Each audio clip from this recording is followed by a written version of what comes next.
Hey, I did bring some notes. Starter. That's these out. Can y'all hear me okay? I know much of a microphone for this, so it's a little bit like, that's okay. I'll figure it out here.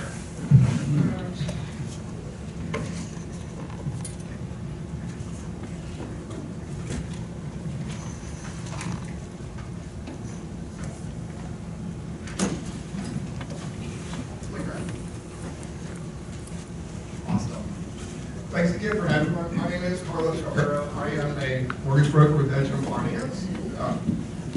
And so, has anybody heard of Dayton Finance other than people that know me?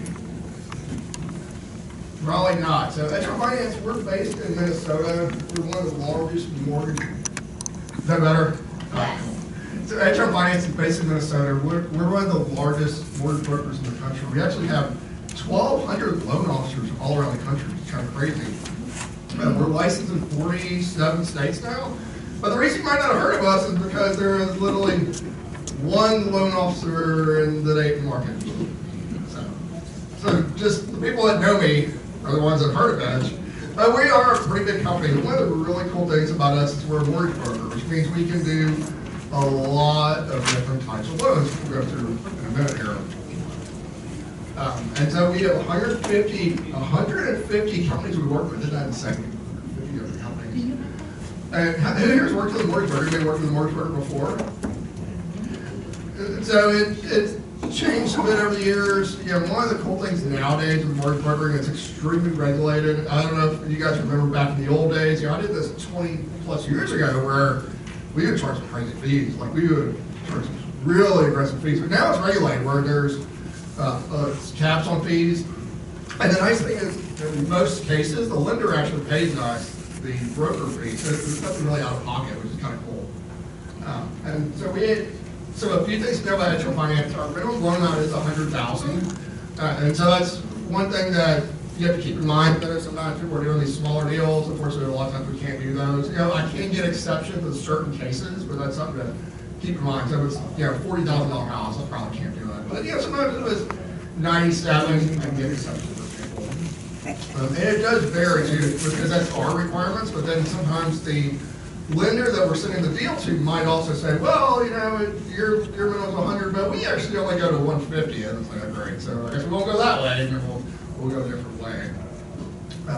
We have a lot of different types of loans for investors. And so anybody here done conventional financing?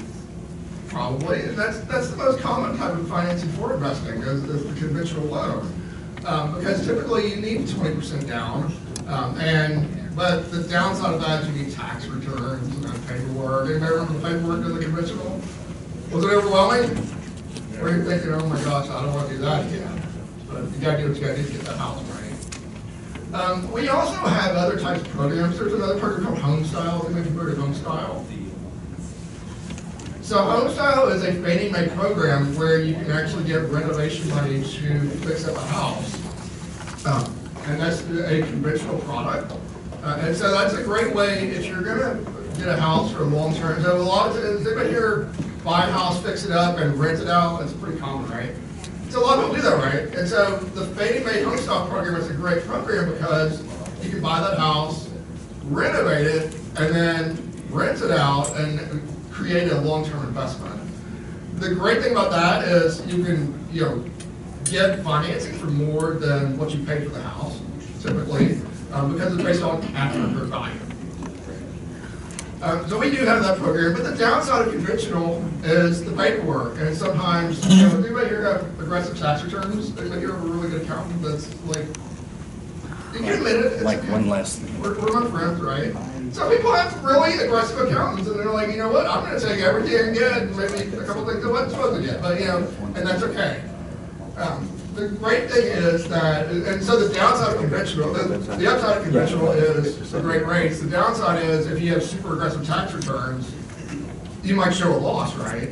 And we as lenders understand that. So there's another program called DSCR. On the third Wednesday. And have you guys heard of it? We started 5:30.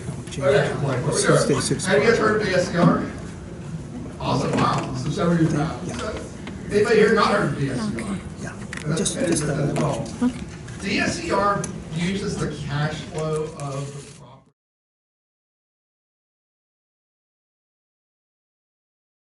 The Greater Dayton Real Estate and Investment Association has provided me options. It's provided me opportunities to see that there is more to the real estate industry than just buying and selling homes. But this opportunity has given me more options for helping people, and we're all working together to help our local communities. GDREA helps partners in the title agency as it helps me serve other people in the industry as far as on their closing transactions and investing in the market. Brian and Terry Quinlan. What we got from GDREA is a retirement and a good lifestyle in the meantime, and a lot of good friends. I've learned a lot. We've learned a lot. A lot of knowledge and a lot of education, and having the speakers come in and be very informative of what's going on. I'm Rhonda with the Dayton Tenant Union, and we're talking about partnering with GDREA, where we can get landlords and tenants to learn the rights and responsibilities from landlords and tenants, so we can all get together as a unit, as a whole. Well, the benefits of GDREA would be to network with other real estate investors, as I'm a brand new investor and I am looking to learn from their knowledge. I want to network with others where they can guide me. The biggest benefit I get from GDREA is talking with the other people. If I need something, a plumber or an electrician or a roofer, I know there's always people at the meetings that can help me. And talking with other people make me feel like I'm not alone in this. There's other people just like me doing it. Hi, I'm Felicia Hall, and what I get from GDREA is all the knowledge from these people who give me great ideas and things to fix up. And yeah, we like and we like Marcia. Thank you. So GDREA benefit me with teaching me how to rehab, how to do different stuff to become a successful real estate investor. So that's how I got all my education from GDREA. So I've met a lot of nice people and I've learned a lot of good information. I think it keeps me abreast of what's going on in the real estate business. The benefit I get from GDREA is I get a chance to network with other successful investors. And through that association, I learn how to be a great investor. And all the deals that I have found so far have come from GDREA, and I'm doing very well with the investments I've chosen. Plus, I have a lot of great friendships.